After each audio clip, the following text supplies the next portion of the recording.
Welcome to our deep dive, Huh? on Augusto Elias de Silva. Oh, yeah. And Big name. it is a big name. And we're going to explore how this Portuguese immigrant, who was a photographer by trade, became really a central figure in Brazilian Spiritism. And to do that, we're going to look through excerpts from Augusto Elias de Silva, Centro Espírita Caminheiros da Fraternidade, Oh, okay. and his Wikipedia entry. Elias da Silva Wikipedia, a Encyclopedia Livre. Okay. So we're going to kind of uncover his transformation from skeptic to believer Yeah. and ultimately a leader in the Spiritist movement. It's a fascinating journey for sure, especially given the backdrop. Elias was born in 1848. Right at the time, spiritualism was kind of sweeping across Europe. Oh, wow. So you have to wonder if there's a connection there, some invisible thread maybe Hey, some threat. Yeah, that's fascinating. leading him towards this path. Yeah, and just to add to the mystery, the details of his arrival in Brazil are pretty murky. We know he eventually made his way to Rio de Janeiro, and he set up a successful photography studio Okay. on Rua da Carioca, Yeah. which is a bustling hub in the heart of the city. It is. And he was not just any photographer. Right. He actually won awards for his work. Wow.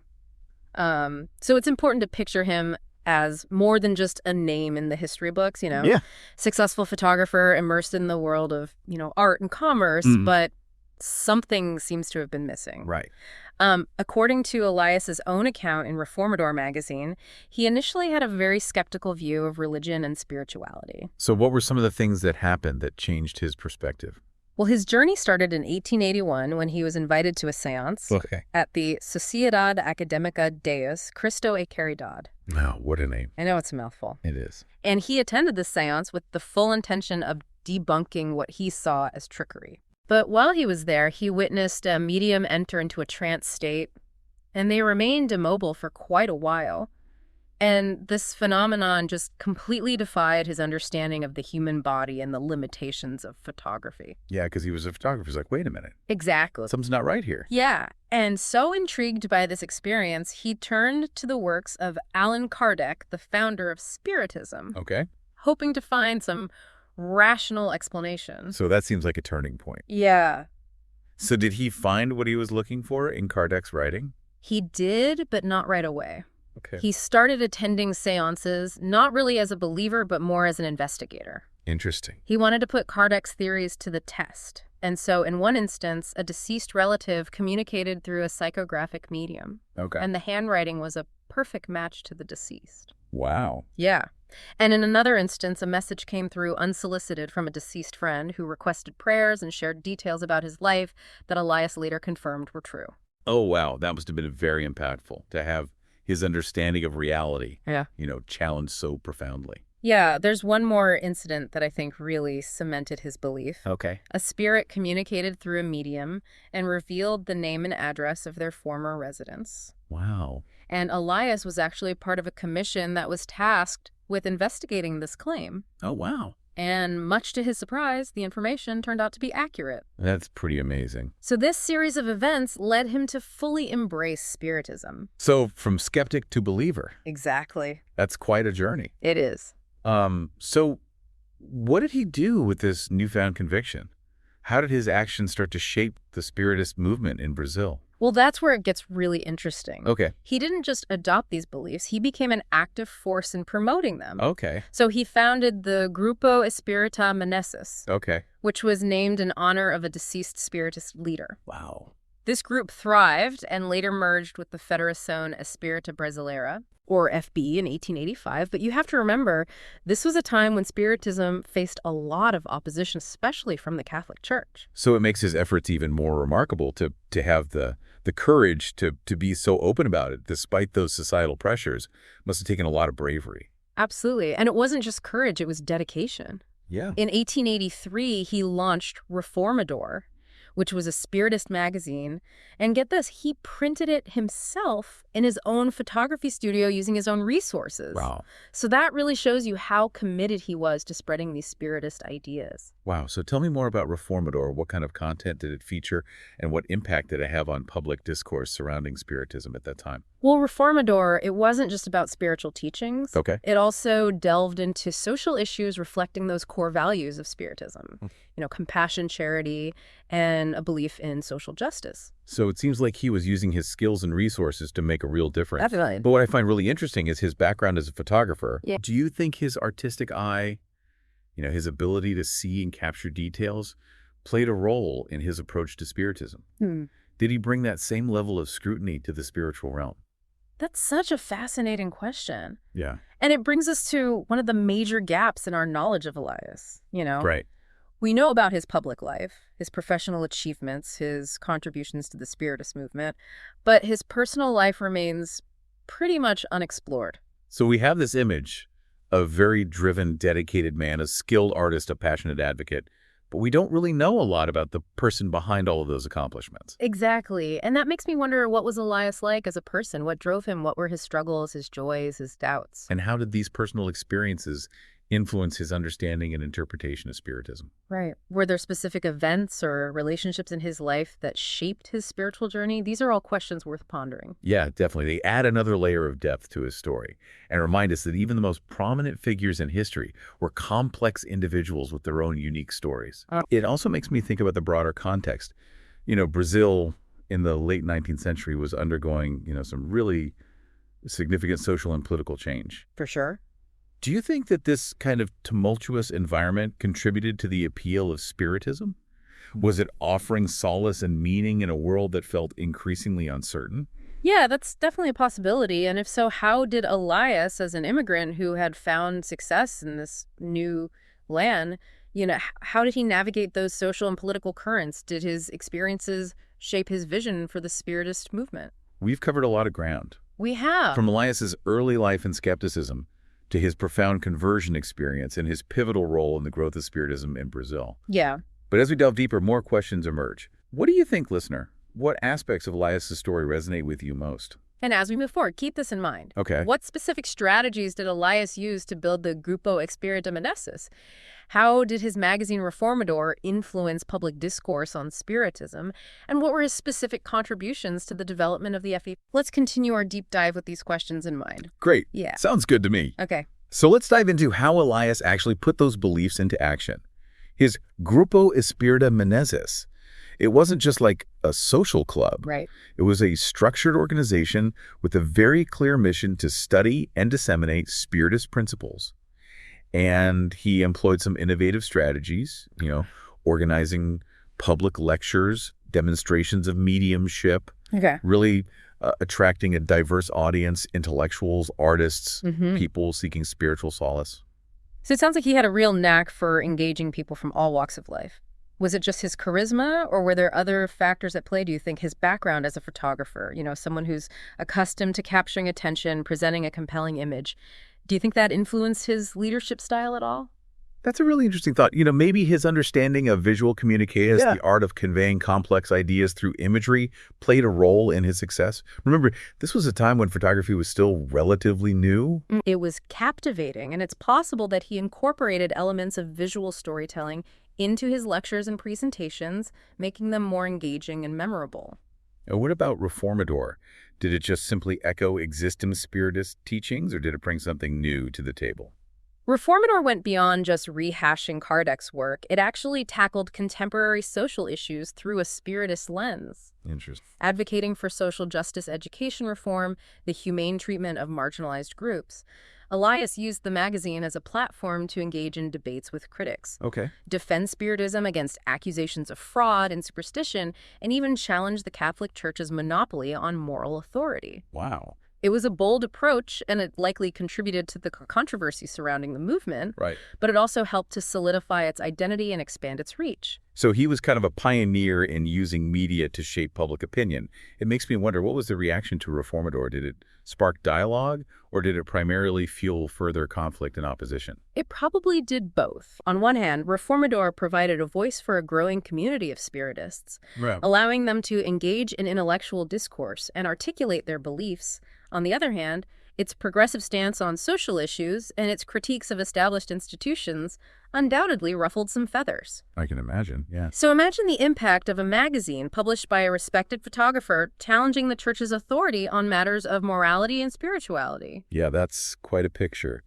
A visual artist turned spiritual leader using the power of the press to advocate for social change. It really speaks to the multifaceted nature of Elias and his commitment to, using his talents to advance the Spiritist cause. But let's not forget his personal life was also very deeply entwined with the movement. Right, and both his wife, D. Matilde Elias de Silva, and his mother-in-law, D. Maria Baldina de Conceição Batista, were active participants in the Spiritist community, so their unwavering support undoubtedly played a significant role in his journey. Yeah, it paints a picture of a family united by a shared purpose, finding strength and solace in their shared beliefs. Yeah. And speaking of shared purpose, let's talk about the founding of the FEB. We left off with a gathering at Elias's home. Right. A group of 12 individuals seeking to create a unified organization to represent and advance Spiritism in Brazil. And it's remarkable that a quarter of them were women. Yes. Highlighting their crucial role in the movement from the very beginning. It's a testament to the inclusive nature of Brazilian Spiritism. Women weren't relegated to the sidelines. They were active participants, leaders, intellectual contributors. And just a few days after that initial meeting on January 1st, 1884, the FEB was officially established at Elias's home. Wow. Like his home transformed from a photography studio into a hub for spiritual and intellectual exchange. It's very symbolic, isn't it? The space where he once captured images of the external world became a space for nurturing the inner world, for exploring those unseen dimensions of reality. And the FEB's initial meetings were held there. And Elias served as its treasurer, so demonstrating his commitment to building a sustainable foundation for the organization. And eventually the FEB moved to a dedicated location. Okay. But Elias remained actively involved until his death in 1903. It's incredible how much he accomplished in his lifetime. He went from being a skeptic to a leading figure in a burgeoning spiritual movement, leaving behind a legacy that continues to shape Brazilian Spiritism today. And let's not forget the impact that he had beyond the Spiritist community. When he died, the Sociedade Propagadora das Belas Artes, of which he was a member, paid tribute to him by closing its doors and flying its flag at half-mast. Wow. So this gesture from an organization outside of the Spiritist movement really underscores the respect that he garnered within broader Brazilian society. It seems like he managed to bridge that gap between the artistic and spiritual worlds, demonstrating that creativity and spirituality aren't mutually exclusive, but they can, in fact, complement and enrich one another. What do you, as a listener, do you see any parallels between Elias's dedication to his crafts as a photographer and his passionate advocacy for Spiritism? As we move towards the conclusion of our deep dive, it's important to consider the impact of Elias's actions. Yeah. Did his work contribute to the growth and acceptance of Spiritism in Brazil? Yeah. Did it help to shape the movement's direction and define its core values? And what about those unanswered questions surrounding his personal life? Right. What insights might those missing pieces provide? Could they further illuminate his motivations and the forces that shaped his journey? These are all questions we'll explore as we move into the final part of our deep dive. Yeah. We've explored Elias's public life, the leader, the advocate, the founder. But I keep coming back to those missing pieces, of his personal life. Yeah.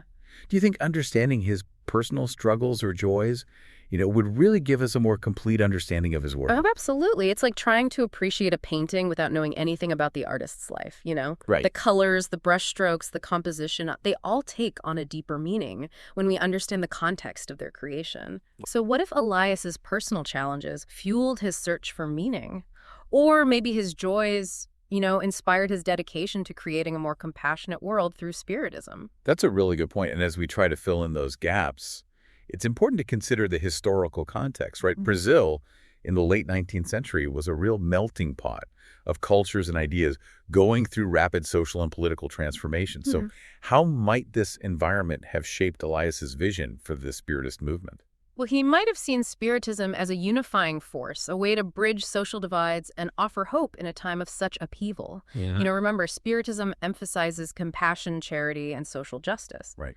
These values might have resonated really deeply with Elias, especially if he experienced firsthand the inequalities and struggles of Brazilian society. That makes a lot of sense, and it adds another layer of complexity to his decision to launch Reformador. Yeah. It wasn't just about spreading spiritual teachings. It was about using his platform to advocate for a better world. Exactly. He was a pioneer in using media to promote social change, challenging the status quo, and sparking those important conversations about ethics and justice and the role of spirituality in society. And he did this all while facing opposition from powerful institutions. He did. Imagine the courage it took to challenge the church's authority in predominantly Catholic country. Oh, yeah. He had a lot of courage and conviction. It really speaks to his conviction and his belief, in the power of Spiritist principles to create a more just and compassionate society.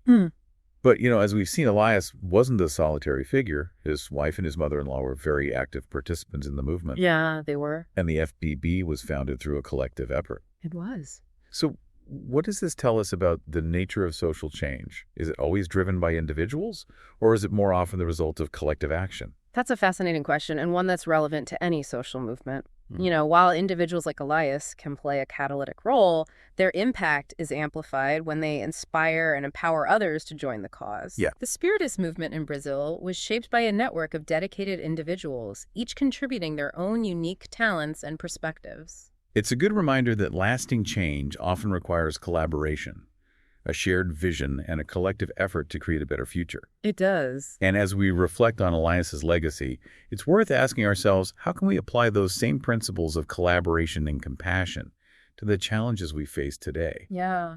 What lessons can we learn from his life and work that might guide us in our own efforts to create a more just and equitable world? Those are really important questions for all of us to think about. They are? The story of Augusto Elias de Silva is more than just a historical account. Right. It's an invitation to reflect on our own values, our roles in society, and the contributions that we can make to creating a world that reflects those principles of compassion, justice, and understanding. So we've journeyed from the bustling streets of Rio de Janeiro to the heart of a burgeoning spiritual movement.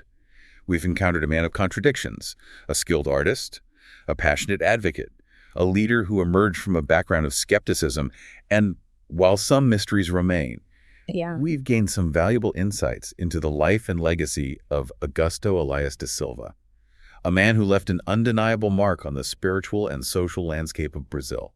He did, and as we conclude our deep dive, let's carry with us that spirit of inquiry that guided Elias throughout his life, Yeah. Let's continue to explore, to question, and to seek a deeper understanding of ourselves and the world around us. And perhaps, like Elias, we'll find that the pursuit of knowledge and the pursuit of a more just and compassionate world are inextricably intertwined. That's a great point to end on. Thanks for joining me on this deep dive into the life of Augusto Elias de Silva. Thanks for having me. It was a pleasure.